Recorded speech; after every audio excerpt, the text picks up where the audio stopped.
Hello, everyone. Welcome to the African People Podcast. This podcast is about Africa regarding the political side, the historical side, the economical side, the cultural side, and so many more. Each week, I deliver my best thought and analysis regarding Africa. Here, your host, Amabiba. I have a special guest with me here. Her name is Clara Gerard Rodriguez. She's a criminal lawyer in France, and she's a specialist in international public law, international crime law, and humanitarian law. Thank you so much for joining me this weekend on African People Podcast. Thank you. Thank you for having me. Thank you. Please, can you tell us a little background about Vital Kamerhe, please? So Vital Kamerhe is a prominent politician from the DRC, where he's very well known. He was the president of the National Assembly until 2009, which is when he resigned to join the opposition and create his own party, the UNC. So that's for Union of the Congolese Nation, with which he was a candidate at the presidential election in 2011 and 2018. During this last election, he eventually formed an alliance with current President Felix Tshisekedi, according to which, so Tshisekedi was supposed to be candidate for the 2018 election and Vital Kamerhe for the 2023 election. He eventually became Felix Tshisekedi chief of staff in January 2019 and is now considered to be the number 2 in the Congolese government. Okay. I know that Vital Kamerhe has been sentenced for 20 years in prison for embezzlement and public funds. Can you walk us through about that, please? Yes, so Vital Kamerhe was arrested on the 8th of April 2020 in connection with an investigation into a program called the 100 Days Program, which is a program of construction of housing and public infrastructure, including transport infrastructures in the DRC that was initiated by President Tshisekedi when he came to power. Vital Kamerhe was arrested and charged with corruption and embezzlement of public funds in connection with this program. He was sent to the Makala prison, which is one of the main prisons of the DRC in Kinshasa, where he shared his cell with 9 other accused in conditions that were quite dramatic for his health, including, in particular, in the context of the actual current pandemic of COVID-19. So this is why, even before the beginning of the trial, we formed an urgent appeal to the UN Working Group on Arbitrary Detention to ask for his immediate release, considering the illegality of his detention, according to both Congolese law and international human rights standards, and also the detriment that his detention condition put on his health. So the trial eventually started on the 11th of May. It lasted only 5 days. There were only 5 days of hearings, and Vital Kamerhe was sentenced on the 20th of June. So he was sentenced to 20 years of forced labor. So not only imprisonment, but forced labor, and 30 years of ineligibility and inability to access public office. Okay. So let's talk about that. So why are you convinced that he's innocent? Because I think so. Some people think so he's innocent, especially the people who support him. So as a lawyer, why are you convinced he's innocent? I mean, I am personally convinced of Vital Kamerhe's innocence, but more importantly, and because it's not for me, as a defense lawyer, to assess whether he's guilty or not. That's the job of the judge, eventually speaking. And what we see is that in the DRC, like in any other democratic nation with an independent justice system, the burden of proof falls on the shoulder of the prosecutor. So said differently, it is the job of the prosecutor to bring forward the proof of the accused person's guilt. In this case, we see very clearly that the prosecutor didn't bring this proof, that the prosecutor didn't prove the guilt of Vital Kamerhe beyond a reasonable doubt, but more importantly, that there were no contradictory debate of the evidence brought forward, that the defense lawyers, so us and our co-counsel in the DRC, didn't have access to the case file, were not able to assess the evidence, to debate this evidence before the judge, and that the judgment that was eventually entered on the 20th of June does not meet the standards expected by, international law instruments, which are necessary for a fair trial and fair trial rights of the accused.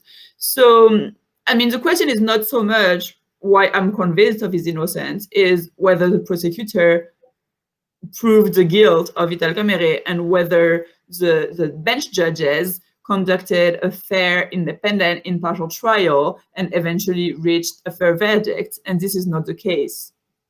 Okay, so you just said that you don't think so they find guilt. So I think so they have to find guilt before they sentence him for 20 years in prison. Absolutely. Okay. Okay.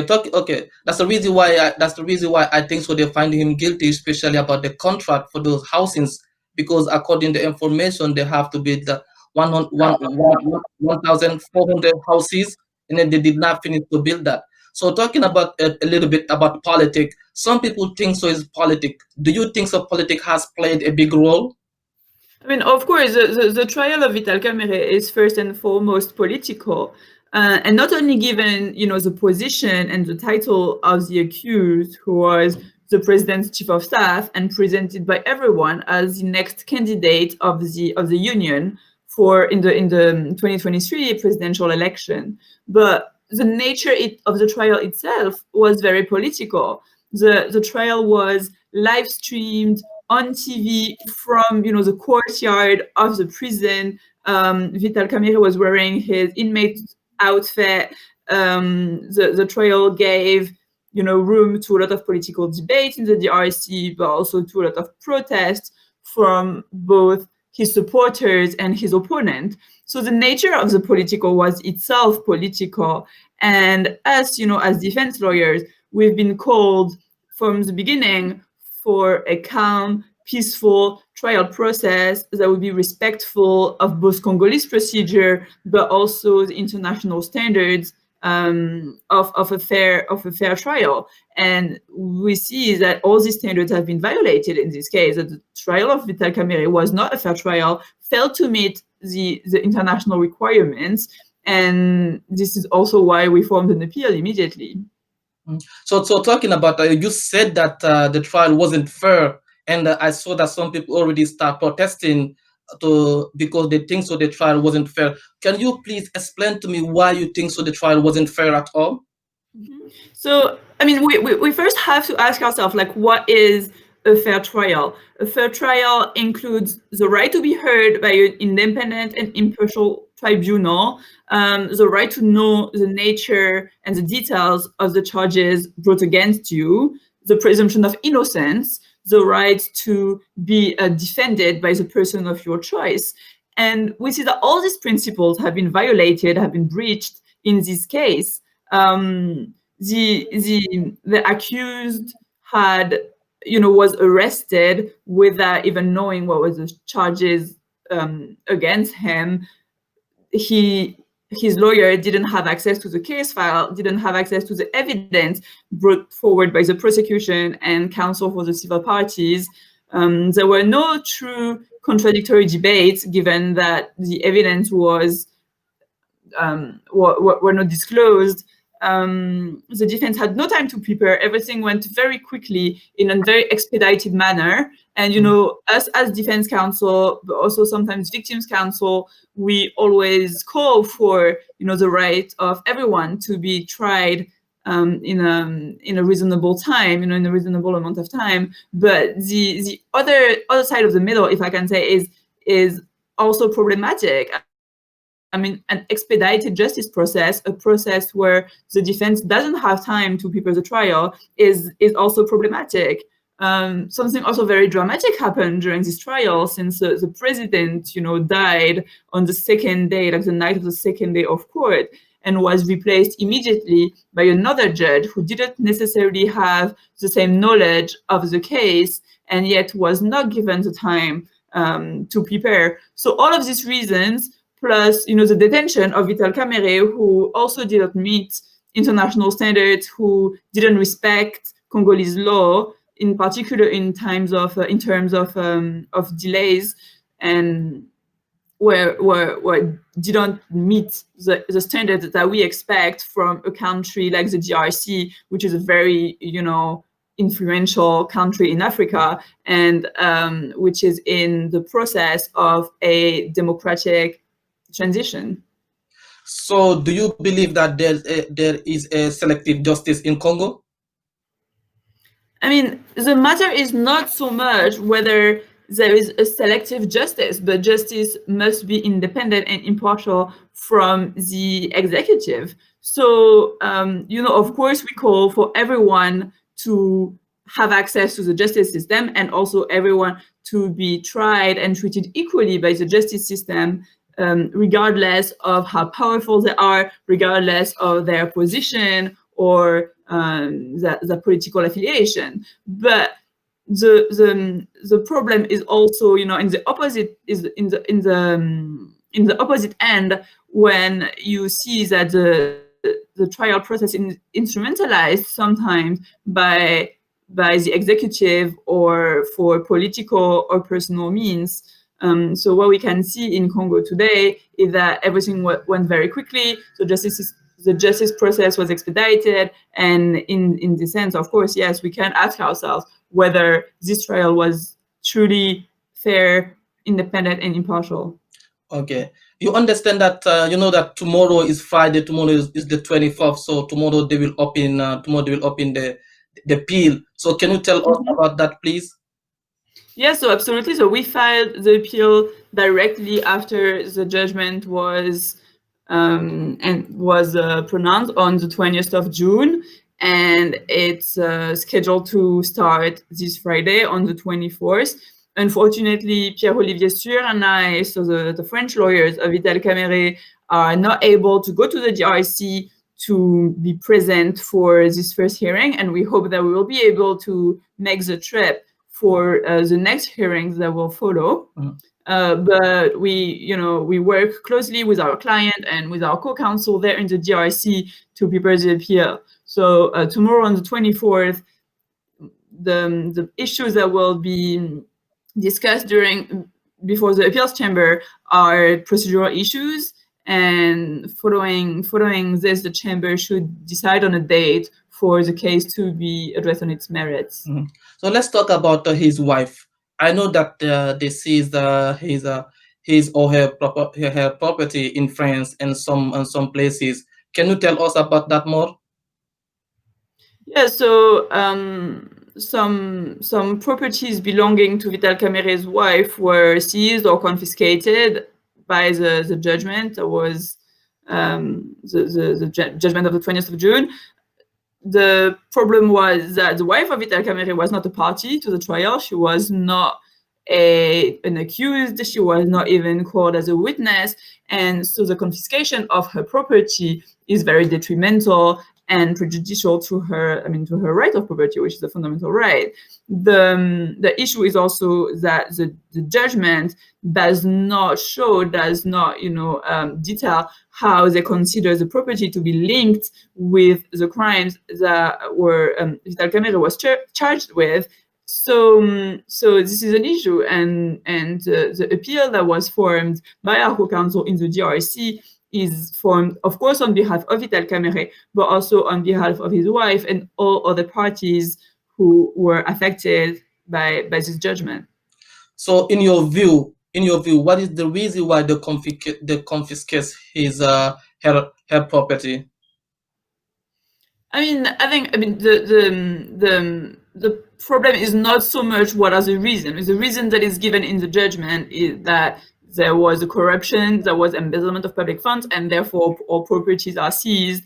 The problem is that they don't connect these properties and belonging, I repeat, to the wife of Vital Kamerhe with these specific crimes.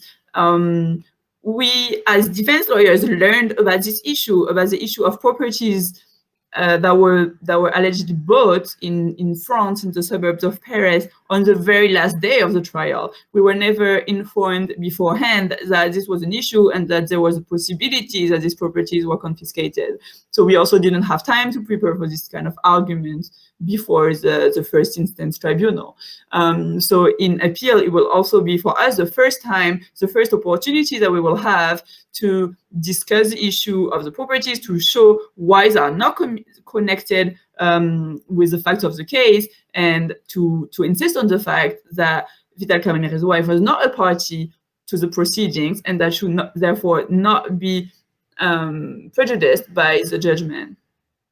How is Vital Kamerhe doing? Because according to information, he's not doing well at all right now.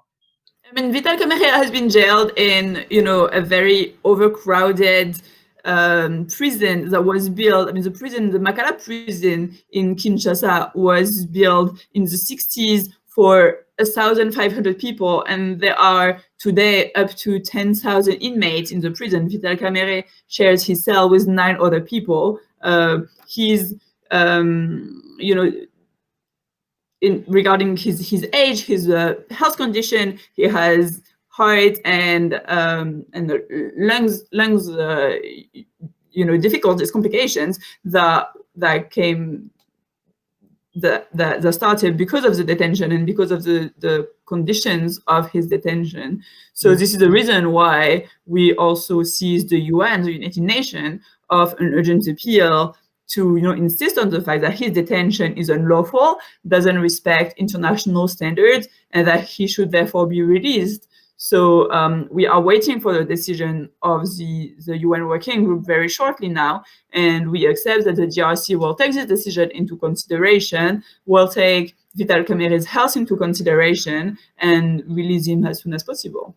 So I understand that the president and Vital Kamerhe has signed a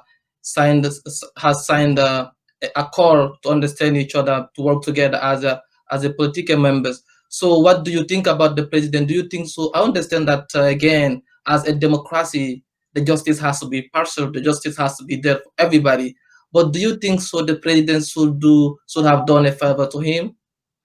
Well, it's not a matter of doing a favor. What we ask is for the justice system to be completely separated from the executive and from political issues. So no, the president should not do a favor to Vital Kamerhe, but himself and the government, the executive power in general, and parliamentary power also, should just refrain from interfering with the trial process, from intervening in the trial process in all respects. Thank you. Would you like to add anything else? Yeah, I would just like to pay my regards and my respects to our co-counsel in the DRC, who are doing a tremendous job in the defense of Vital Kamerhe.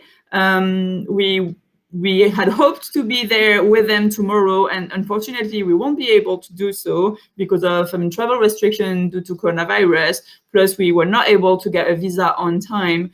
But the DRC is a great country, is a very influential country today, and